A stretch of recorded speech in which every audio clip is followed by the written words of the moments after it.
orang awam ini pandangan mereka hanya al-khalqu, makhluk, manusia, dan pandangan mereka itu belum sampai kepada pencipta, khaliq, Allah subhanahu wa ta'ala. Oleh karena itu, fa'idha mudihu farihu, orang-orang awam yang jahil nih, yang dikuasai oleh hawa nafsu mereka, yang pandangan mereka ini hanya makhluk Allah bukan Allah, mereka apabila dipuji farihu, mereka gembira, senang hatinya.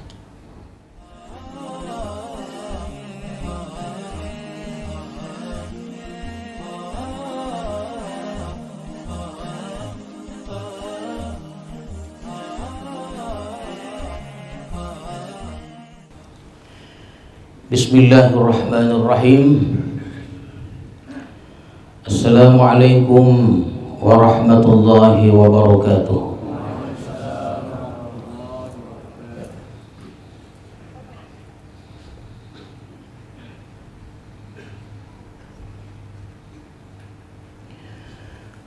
Alhamdulillahilladzi ahabba an yudhkara wa yuhmada wa yu'azzama wa yumajjada wa yuwahhad. Ashhadu an la ilaha illallah wahdahu la syarika lahul ahadus samad, wa ashhadu anna sayyidana Muhammadan abduhu wa rasuluhul mumajjad. Allahumma salli wa sallim wa barik ala sayyidina wa maulana Muhammad wa ala alihi wa sahbihi wa zurriyatihi wa atba'ihi ila akhiril abad. Amma ba'du. Alhamdulillah, marilah kita bersyukur kepada Allah subhanahu wa ta'ala yang telah melimpahkan rahmat dan hidayahnya kepada kita semua, sehingga pada malam hari ini kita dapat bertemu kembali untuk meneruskan pengajian kitab hikam kita. Semoga Allah merahmati dan meridhai kita semuanya. Selawat dan salam kita ucapkan dan kita sampaikan kepada Rasulullah sallallahu alaihi wasallam beserta keluarga, para sahabat dan para pengikut-pengikut beliau. Mudah-mudahan hadirin sekalian, kita mendapat syafaat Rasulullah di hari kemudian nanti. Amin ya rabbal alamin. Tuan-tuan para khalifah, para salikin, hadirin hadirat, serta para tetamu sekalian,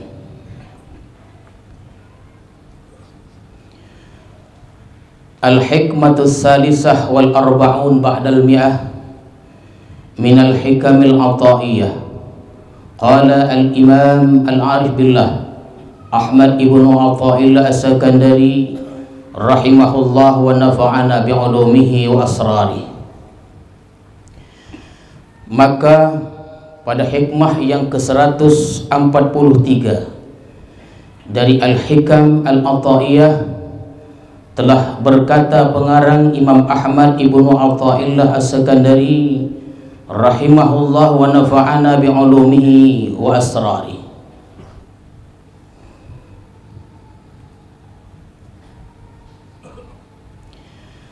Kata beliau,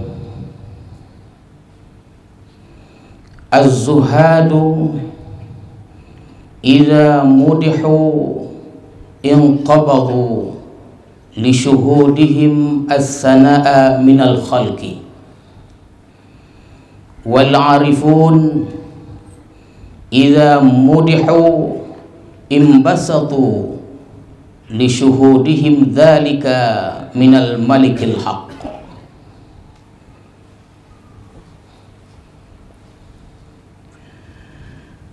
Bermula orang-orang zuhud, az-zuhad itu adalah orang-orang yang ahli ibadah. Apabila mereka itu dipuji, disanjung, maka mereka itu sempit dada mereka, karena mereka melihat pujian itu daripada makhluk. Wal arifun, sedangkan orang-orang yang sudah ma'rifat kepada Allah Subhanahu wa ta'ala, mereka itu tuan-tuan sekalian, apabila mereka itu dipuji, disanjung,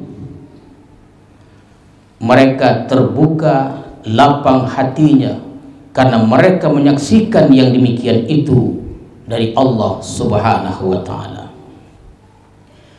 Jadi ini merupakan bagian akhir dari perkara puji-pujian ini, tuan-tuan sekalian.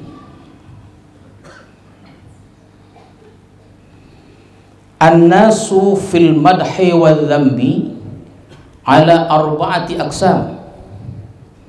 Bermula manusia itu dalam menyikapi pujian, menyikapi celaan, terbagi 4 golongan. An-nasu fil madhi wal dhambi ala arba'ati aqsam.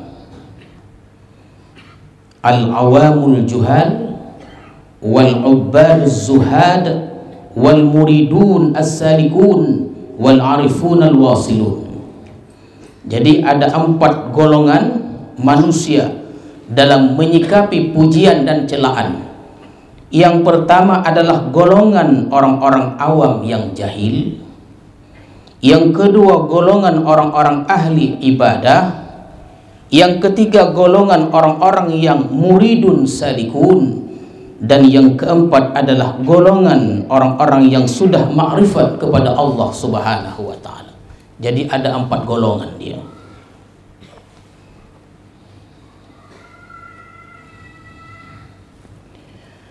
Fa'ammal awamul jahilun,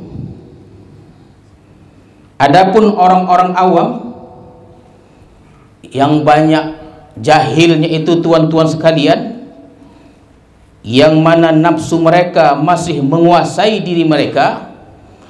Fa'ammal awamul jahilun fanufusuhum ghalibatun alaihim. Jadi orang-orang awam ini, yang jahil ini, mereka dikuasai oleh nafsu mereka. Syuhuduhum al-khalqu, pandangan mereka itu hanya makhluk, belum sampai kepada Khaliq Allah Subhanahu wa ta'ala. Jadi orang-orang awam ini pandangan mereka hanya al-khalqu, makhluk, manusia, dan pandangan mereka itu belum sampai kepada pencipta Khaliq Allah Subhanahu wa ta'ala. Oleh karena itu, fa idza mudihu farihu, orang-orang awam yang jahil nih, yang dikuasai oleh hawa nafsu mereka, yang pandangan mereka ini hanya makhluk Allah, bukan Allah, mereka apabila dipuji farihu, mereka gembira, senang hatinya. Dan umumnya manusia itu seperti ini, tuan-tuan sekalian. Fa idza mudihu farihu, apabila dipuji, disanjung, dia pun gomah, dia pun suka, gembira dia. Dan kebanyakan manusia itu seperti ini.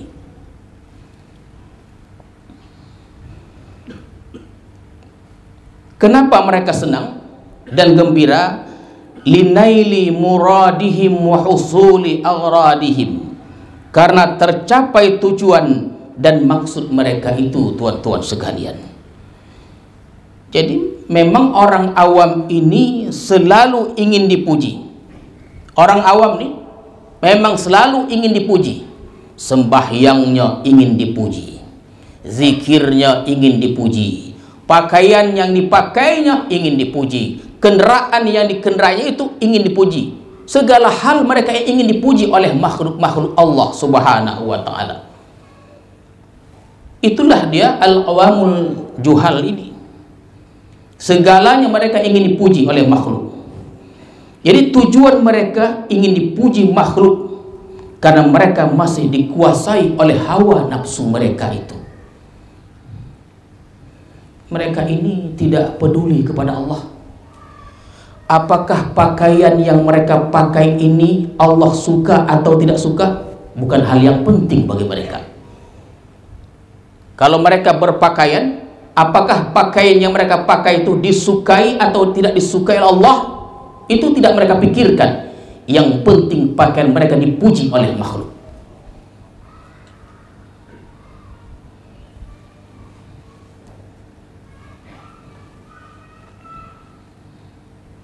Tingkah laku mereka, pergaulan mereka, apakah Allah suka atau tidak suka dengan pergaulan mereka itu? Mereka tidak peduli.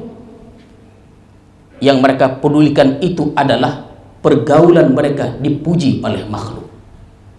Ini orang-orang awam begini dia, tuan-tuan sekalian.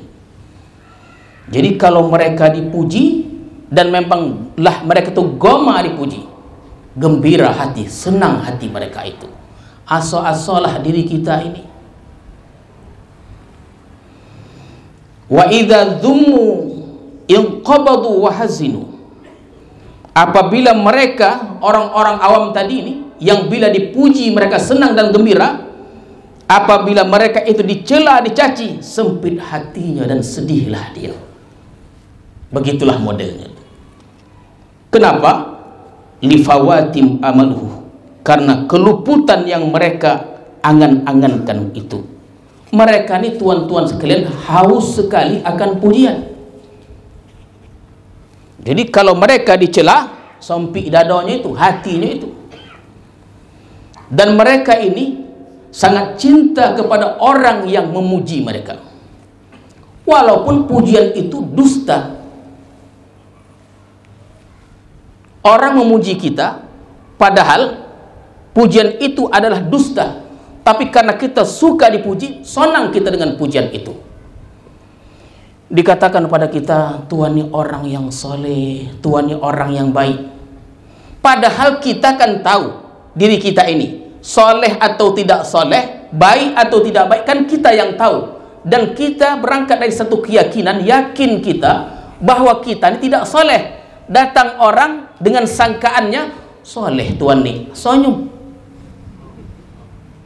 Dia lebih suka dengan sangkaan itu berbanding keyakinan yang ada pada dirinya. Dia yakin dia tidak soleh, datang sangkaan orang Tuhan nih soleh, suka dia sangkaan itu berbanding dia yakin dengan dirinya itu. Kenapa? Karena dia suka pujian itu. Yakin kita di kantong kita ini ada duit 5.000. Yakin kita. Karena kita yang punya duit, kita yang punya kantong. Datang uang, Tuhan nih ada duit 10 ya, senyum. Suka dia itu. Dia lebih suka dengan sangkaan itu berbanding dengan yakin itu. Ini namanya al-awam al-juhal.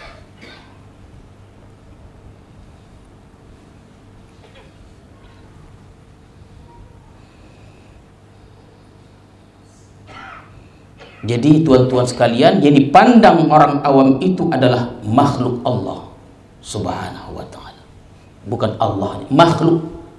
Jadi mereka sangat cinta, sayang kepada orang yang mujinya, walaupun orang yang muji itu berdusta kepadanya.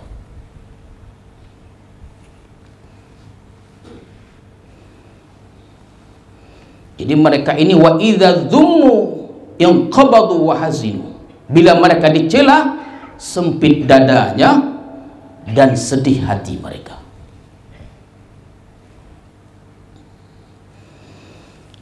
Kalau dicela, hilang gairah hidup.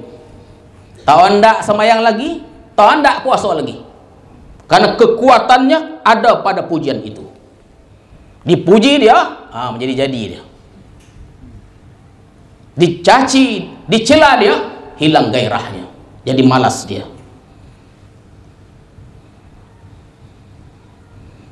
Tuan-tuan sekalian, fahaulai qulubuhum khawiyatun min nur wa kharibah. Mereka itu hati mereka kosong dari cahaya, roboh dan runtuh.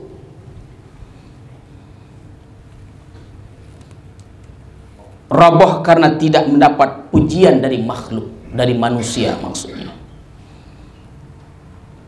Ini tuan-tuan sekalian, supaya kita tahu kalau ada orang macam gini, janganlah kita puji, berdosa kita. Ya, dongai-dongai lah elok. Kadang mengumbang lagi tu. Yang dipuji berhia-hia, dikata iya, padahal tidak. Kalau kita mendapatkan orang seperti ini, jangan dipuji. Kenapa? Berdosa kita. Kenapa berdosa? Karena menyebabkan dia makin lalai kepada Allah, bahkan muncul sombong dan ujub pada dirinya itu.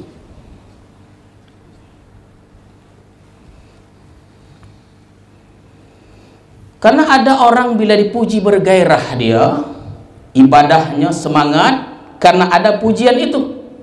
Bila dicela malas hambar. Oleh karena itu, kalau orang macam dipuji, berdosa kita, tuan-tuan sekalian. Kesagoma muji wang lagi. Kau tak bahagia lagi dah. Udah tahu pakaian dia buruk, lagak pakaian tuan ni. Sonang pula tu. Ini masalahnya, karena dia goma dipuji.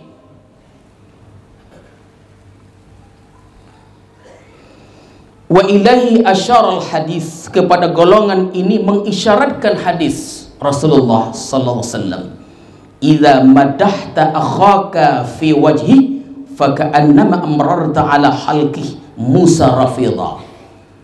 Apabila engkau memuji saudara engkau di hadapannya, seolah-olah engkau meletakkan di lehernya itu pisau yang tajam. Jadi kalau kita memuji orang seperti ini, seakan-akan kita mencelakai, mencederai. Jangan dipujilah, biarkan aja. Inilah golongan awam al-juhal, tuan-tuan sekalian. Wa ammal ubadu waz-zuhad, adapun orang-orang ahli ibadah yang zuhud, fahum mujtahiduna fil ibadah, mereka itu bersungguh-sungguh dalam ibadah, mereka sudah menghabiskan waktunya untuk berbagai macam amalan, berbagai macam wirid-wirid, tuan-tuan sekalian. Ini al-ubad az-zuhad. Faruna minal khalqi talibuna ridal khaliq. Macam mana mereka itu? Mereka lari dari makhluk dan mencari keridhaan Allah Subhanahu wa taala. Jadi golongan kedua ini, mereka lari dari makhluk, takut terganggu ibadah wirid-wirid mereka, maka mereka lari dari makhluk Allah Subhanahu wa taala. Lalu macam mana keadaan mereka ni? Idza mudihu inqabatu wa khafu ay yashghalahum amma huwa fih. Mereka apabila dipuji, az-zuhad al-ubad tadi ni, apabila mereka dipuji, disanjung, mereka sempit hatinya. Tuan, sempit hatinya itu, dan takut akan pujian itu menyibukkan mereka dari keadaan yang adalah dia pada keadaan itu. Apa maksudnya? Orang ini, golongan kedua ini, bila mereka dipuji, disanjung oleh makhluk, tuan-tuan sekalian, mereka itu tak suka, sempit dadanya. Jadi kalau dipuji orang ini, dipuja, disanjung, kan akhirnya orang berdatangan, datang kepadanya, mencari macam mana hebat orang yang puji itu. Berdatanganlah orang, ya, karena dia ini dipuji di mana-mana. Datanglah orang ingin melihat orang mana orang yang selalu dipuji itu. Akhirnya banyak orang datang melihatnya, ya, dan mereka tak suka. Kenapa? Karena kalau orang datang kepadanya, mengganggu amaliyahnya, mengganggu wirid-wiridnya, mengganggu amalan-amalnya. Oleh karena itu mereka tidak suka dipuji oleh makhluk, tak suka. Ikalah yang latih.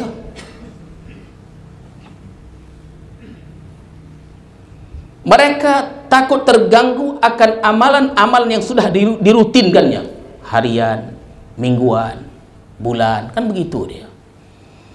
Maka tuan-tuan sekalian, orang-orang dulu tu dia, orang-orang alim ni jarang mereka mau keluar. Walaupun perjalanan sodap dia, tak mau mereka. Kenapa? Terganggu wirid-wiridnya. Sembahyang saja sudah jamak. Sembahyang saja sudah jamak, ompek jadi 2. Yang seharusnya sebelum sholat, setelah sholat, mereka ada wiridnya, habis subuh, Oleh karena itu orang-orang dulu tuh malah mereka keluar karena terganggu wirid-wiridnya dan tidak mau terkenal, dipuji. Kenapa? Terganggu akan amalan-amalannya. Kalau kita mengojak, jadi mereka kalau dipuji sempit dadanya, bukan gembira, sebaliknya. Wa idza dzummu farihu litafarrudihim lil ibadah wa iqbalihim. Bila mana dicela, mereka gembira. Kan terbalik tuh tuan-tuan sekalian. Dipuji tak goma, ya. Kemudian apabila dicela, dicaci maki, dzummu farihu, senang dia, gembira dia. Jika demikian, orang akan menjauh darinya. Jadi kalau mereka ini bila dipuji lebih suka, karena kalau dicela lebih suka, kalau dicela orang menjauh darinya. Bila manusia jauh darinya, lapanglah waktu mereka untuk beramal ibadah kepada Allah Subhanahu wa ta'ala.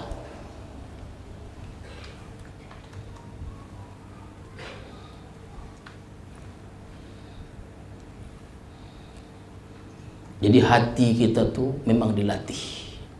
Jadi tanpa kita sadari, orang-orang yang ada di rumah suluk itu dilatih tuh hati itu. Dilatih hati, tak sadar itu. Ya, perubahan-perubahan karakter sikap itu dia akan berangsur-angsur. Maka dijagalah adab itu baik-baik.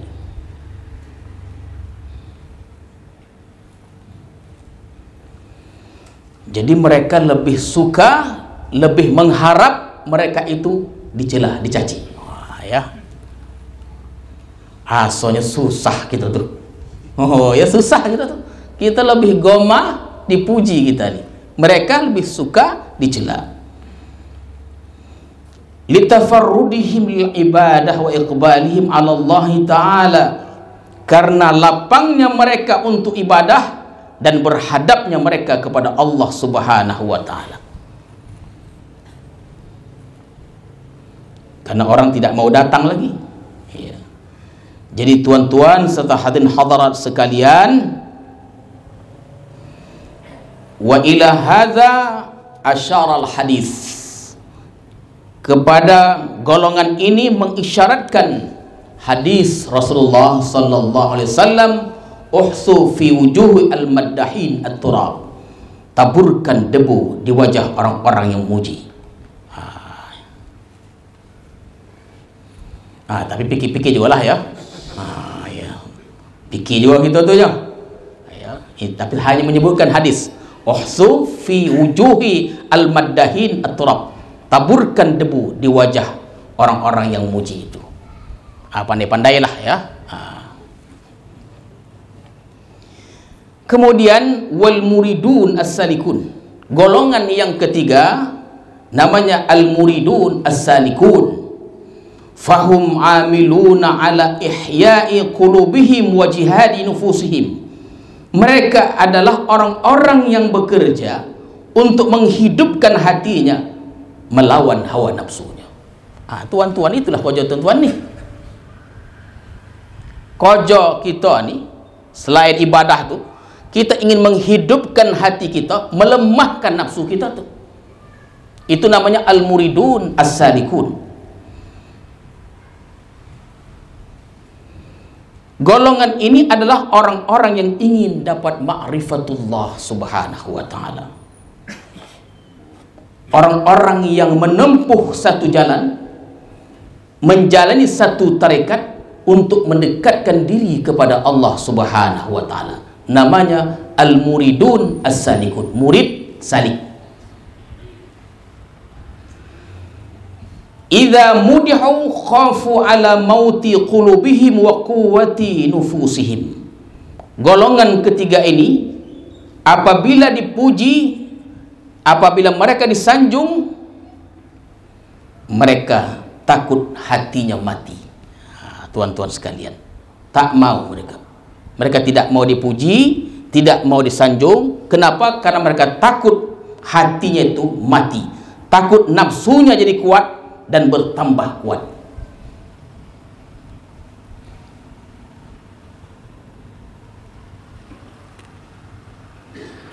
Wa idza dzummu farihu. Bila mereka dicela, mereka gembira. Lima fi dzalika min dha'fi nufusihim wa hayati qulubihim, karena itu melemahkan nafsunya dan hidup hatinya. Jadi tuan-tuan serta hadirin hadirat sekalian, hal-hal yang menyebabkan nafsunya lemah, menyebabkan hatinya hidup, inilah golongan yang disukai oleh golongan yang ketiga ini. Mereka suka hatinya hidup, dan itulah kerja mereka, dan melemahkan hawa nafsu mereka.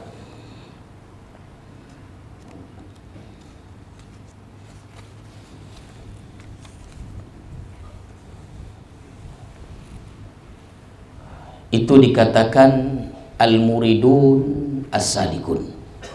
Bila dicela, suka, ya, karena orang-orang salik ini, orang-orang muridin ini kerap kali melakukan hal-hal yang diolok-olok oleh manusia. Tuan-tuan sekalian, terkadang belumlah kita jumpai perilaku itu, tapi dikhabarkan kepada kita, diceritakan kepada kita tentang kisah-kisah tentang itu. Orang-orang suluk ini kadang-kadang aneh-aneh dia. Bahkan perilakunya itu diolok-olok oleh manusia. Untuk apa? Untuk menghidupkan hatinya, melemahkan nafsunya itu.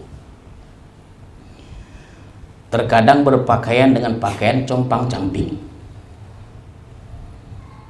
Kalau pakaian sudah compang-camping, macam mana kita nak melagakkan diri? Payah. Itu nak dilatih tu. Kadang-kadang kerja mereka ni, tuan-tuan sekalian, memungut sampah. Untuk apa? Supaya dihina orang, supaya dicaci orang. Hiduplah hati tadi, lemahlah nafsu tadi. Jadi tujuan mereka ini untuk menghidupkan hati, melemahkan nafsu. Karena kita mesti ingat tuan-tuan sekalian, nafsu ini paling anti dicaci. Ini dia. Ya. Nafsu ini paling anti dicaci. Celaan itu lawan nafsu. Nafsu tak goma dia. Nafsu ke goma yang sodap-sodap saja. Pernah kita sebutkan, kita ingin makan enak, ada duit, goma kali nafsu tu. Kita ingin minum yang lezat-lezat, ada duit, pergi ke langkat, paling goma nafsu tu. Cuba ditahan. Kalau kita menahannya, kita ingin ke langkat, contohnya nih, ada duit, tak pergi. Itu menahan itu suatu ibadah yang tersendiri, tuan-tuan sekalian. Terkadang kita pergi undangan nih, motor bungu. Ditanya, di mana parkingnya? Di bawah pokok. Tapi kalau motor bau nanti, kalau bisa, di muka pelaminan tuh dia. Itu pula dia. Biar nampak uang biar nampak dia punya motor bau. Begitulah dia. Nafsu paling suka begitu, tuan-tuan sekalian. Dilatih nafsu tadi. Dan tempat latihan yang baik itu ada di rumah suluk ini. Dan kita tidak jelaskan satu persatu makom-makom itu ada penyakit-penyakit itu.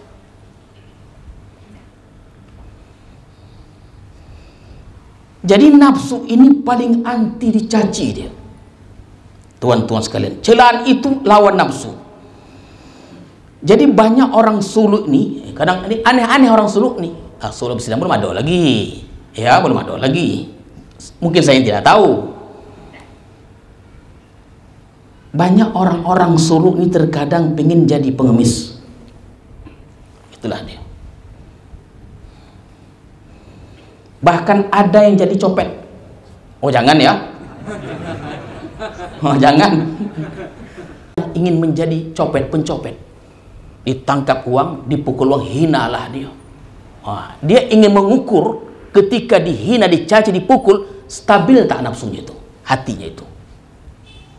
Tapi kalau ada cara lain lah, usah mencopet lagi. Ya, banyak cara lain lagi. Itulah cara untuk menghidupkan hati. Melatih dirinya bagaimana kalau dirinya dihina, dicaci maki oleh makhluk, oleh orang, apakah hatinya masih stabil atau sudah berubah, tuan-tuan sekalian. Itu pernah sahabat bermusyawarah karena takut kepada Umar, supaya ada salah seorang dari mereka mengkhabarkan, memberitahu kepada Umar, kasih tahu pada Umar, Umar ini presiden, khalifah yang kedua, tapi jubahnya itu ada tambalannya 11. Jubah Umar itu seorang presiden berlubang, ditambal dia, dijahit, ada seboleh banyaknya itu. Jadi para sahabat ini kan takut sama Umar. Jangan sahabat, setan aja takut. Siapa kecil dari kita nih beritahu pada Umar? Kita ini sebagai rakyat malu juga kita hanya. Ada kan tak malu punya presiden baju berlubang begitu? Kasih tahulah sama dia. Umar kok tak peduli. Menimba air jarak 100 meter itu dengan jubah itu. Menimba air bukan istrinya, dia sendiri, presiden menimba air. Kita terkadang bau menjomok ampayan, takut bini katanya. Umar bin Khattab menimba air, pergi jaraknya 100 meter dengan jubah seperti itu. Oh, makanya bersilam kok yang laki-laki kok, ya takut dia menjomok di ampayan tuh, takut dibilang uang, takut bini. Padahal itu kau jangan elok betul. Besok cobalah.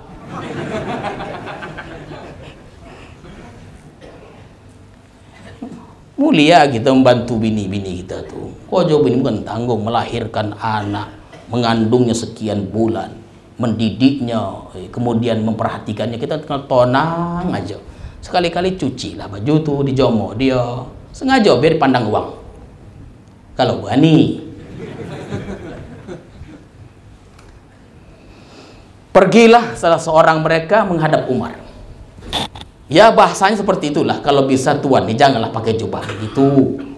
Ya, mereka tidak akan katakan kami malu begitu. Tapi mengertilah Umar. Umar marah. Dengan cara itulah Umar meruntuhkan kemuliaannya.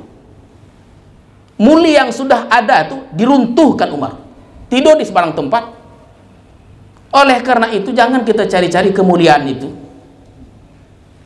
Ingin dipuji, disanjung, dimuliakan, diagungkan, merasa diri lebih hebat dan lain-lainnya. Pernah saya katakan dan saya ulang, orang yang merasa dirinya lebih baik dari orang lain, dosanya itu lebih besar dari zina lagi. Kenapa Tuhan cakap begitu?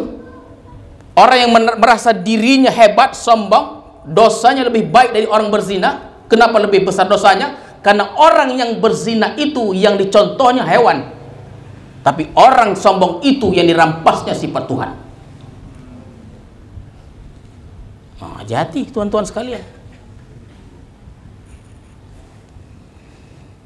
Zina itu dosa juga.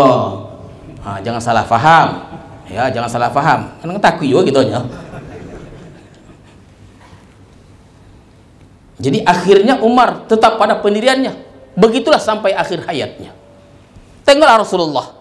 Dalam berzanji sebutkan harta di barat di timur itu berada dalam genggamannya. Tapi ketika beliau wafat, apa yang beliau tinggalkan? Kita kau anak pogi aja payah milih baju. Mana yang begitu banyaknya itu.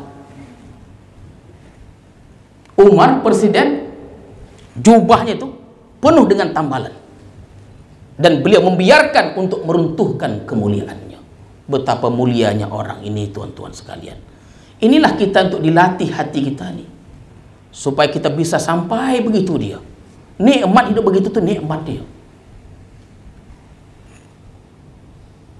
Baik. Wa ammal arifun al-wasilun fahamul ladzina zafiruna binufusihim wa wasalu ila syuhudi ma'budihim. Orang-orang yang disebut al-arifun, al-wasilun, orang yang sudah bisa menguasai nafsu mereka, yang sudah bisa mengendalikan nafsu mereka, sehingga nafsunya sudah mutmainnah. Ya tuan-tuan, ini orang sudah ma'rifat, nafsunya mutmainnah. Yang kalau takut nafsu kita aja. Ya. Orang-orang yang al-arifun, al-wasilun sudah sampai kepada Allah itu. nafsu mereka sudah mutmainnah, tentram, tonang dia.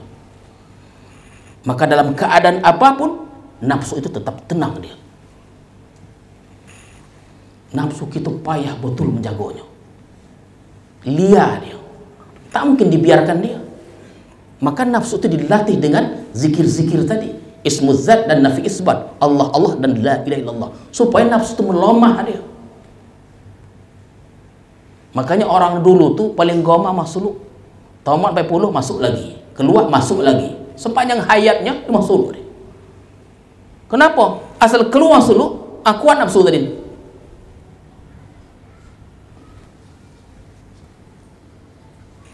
Jadi nafsu mereka ini tuan-tuan sudah stabil. Menghadapi keadaan apapun. Mereka bahagia, mereka gembira, dicaci, dicela. Nafsu sudah tonang. Idza mudihu imbasatu. Jangan salah faham. Bila mereka dipuji, mereka senang, mereka gembira. Ya. Orang al-arif ini bila dipuji, disanjung, mereka senang, mereka gembira. Li syuhudihim al-madha minallahi ta'ala. Karena mereka melihat, menyaksikan pujian itu bukan dari makhluk, tapi dari Allah Subhanahu wa ta'ala. Jadi kalau mereka dipuji, golongan ini, mereka gembira. Tapi gembiranya bukan kepada orang yang memuji itu, tapi gembiranya kepada Allah Subhanahu wa ta'ala. Jadi kalau mereka dipuji, mereka suka, ya karena Allah yang memuji, ya mereka karena Allah yang telah memuji aku, bukan si fulan itu yang memuji aku. Kalau dia dipuji, pandangan mereka itu bukan kepada orang yang memuji itu. Jadi gembiranya bukan kepada fulan bin fulan, tapi gembiranya kepada Allah Subhanahu wa ta'ala. Syuhudu ma'budihim, orang yang sudah sampai menyaksikan Tuhan mereka Allah Subhanahu wa ta'ala. Wa idza dhummu inqabadu ta'adduban ma'allahi ta'ala, apabila mereka itu dicela, dicaci, mereka pun sedih. Tapi sedihnya itu karena beradab kepada Allah Subhanahu wa ta'ala. Itulah kalau orang sudah punya nafsu tonang itu dia begitu dia.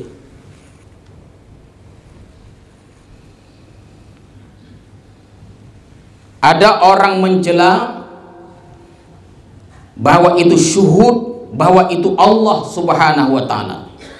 Fulan itu tiada daya dan upaya fulan untuk mencela aku kecuali karena kekuatan Allah Subhanahu wa ta'ala.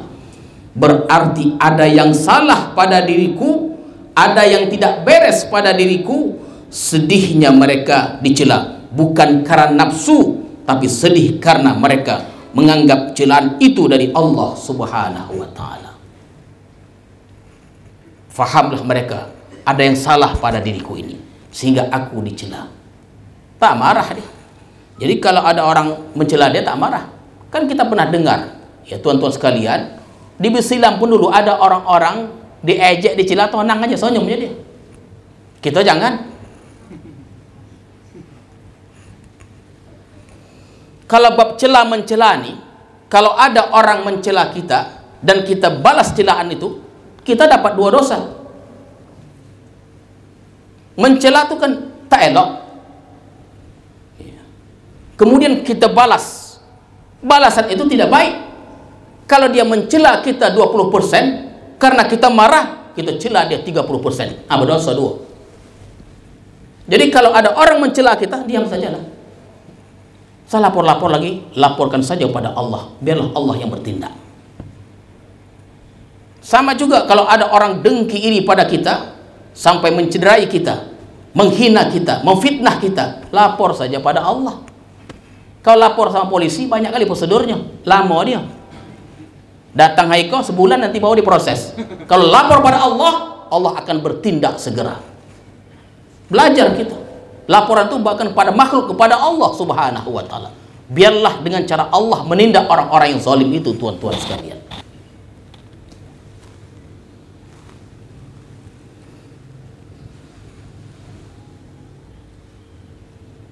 Jadi tadi kita sudah katakan bahwa orang awam itu kalau dipuji suka, dicela sedih. Tapi orang awam itu makhluk, yang muji si fulan, yang mencela si fulan. Orang yang makrifat itu sama juga, dipuji senang, dicela sedih. Tapi senang mereka itu musyahadahnya kepada Allah Subhanahu wa ta'ala. Sedih mereka itu musyahadah kepada Allah. Mereka tidak melihat fulan bin fulan yang memuji dan fulan bin fulan yang mencela. Mereka tidak melihat orangnya, karena orang itu tidak ada daya, tidak ada upaya. Bisa manusia itu memuji, bisa manusia itu mencela, itu semata-mata karena daya upaya Allah Subhanahu wa ta'ala. Jadi mereka gembiranya kalau puji karena Allah, celanya karena Allah Subhanahu wa ta'ala. Jadi artinya secara zahir sama, dipuji suka, dicela sedih, hanya hati saja yang berbeda, tuan-tuan sekalian.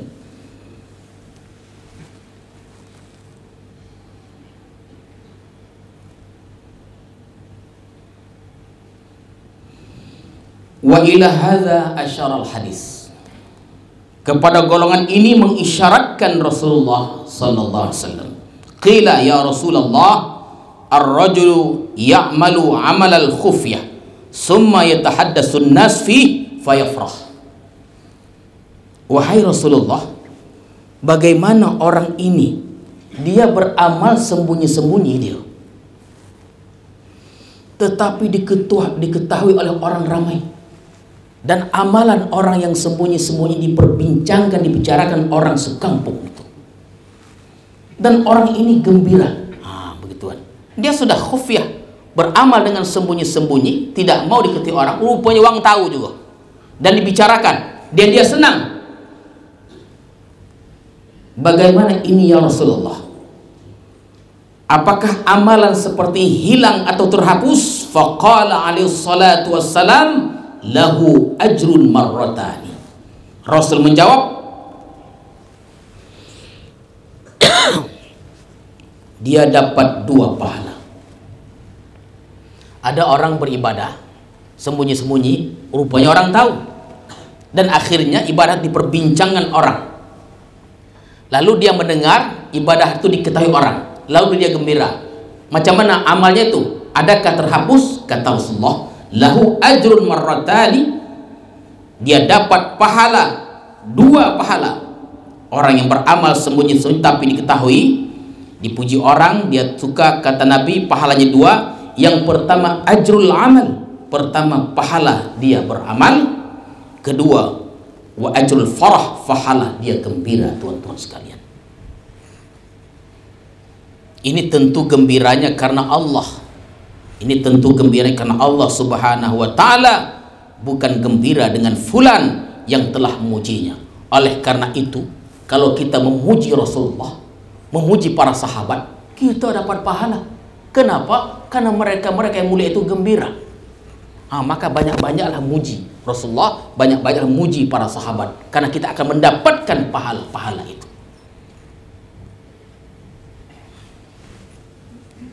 Sampai di sinilah dulu ya. Insya Allah minggu hadapan kita sambung lagi pada hikmah yang berikutnya. Mudah-mudahan Allah rahmati, ridai, dan bermanfaat pengajian kita pada malam hari ini. A'udzubillahi minasyaitonirrajim. Bismillahirrahmanirrahim. Allahumma zidna ilma warzuqna fahma walhiqna bis-salihin.